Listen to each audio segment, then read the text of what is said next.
Faccio breve di chiatta che è corto e chi lo sicca che è lungo. Faccio breve da paziente e chi lo ricco. Faccio breve dei fora, russi faccia, cafona. Chi le campresta, o breve da pazzo, o champagnone.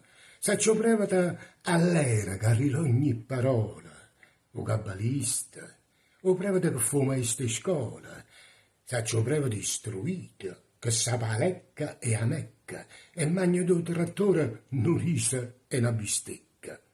Faccio breve da verde, che magna quando magna, e che pare più morto di morto che accompagna. Chi le che fuma, chi le che gioca, o bevitura, e chi le che si scorda la chirica e fa amore. Ma non preva da santo. C'è sta. Santo. C'esiste. O saccio. Diciamo essere in dei sacramentista. Tene 35 anni. Una sora ammaratata, nata a zatello. O padre vecchio, a mamma malata. Un frate vagabondo. Un male che appimpisa che ne fa quando parla scennero o paravisa, che se venno l'ufficio o frate, che minaccia tanta me serva e ho voglio. E si prevede caccia. La sora maratata ten un marito fuori e quattro piccerille, l'ultima zucca ancora. E si prevede caccia. Medici, medicina, vestiti, casa, e si prevede caccia. Tutte in mattina posano una 10 lire come non mensurata.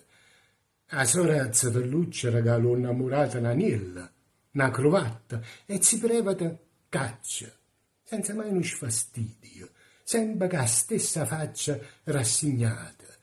E non fuma, non gioca, non si piglia una piccola, una mezza, pensa ai figli, a famiglia, e non è padre, come non è marito, santo.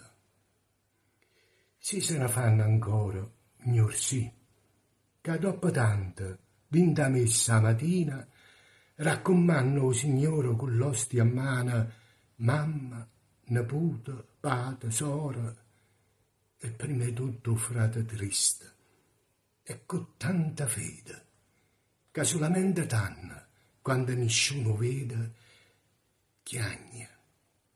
Ma più una volta l'ha visto sacrestano chiagnere, in mano in cielo e con l'ostia a mano.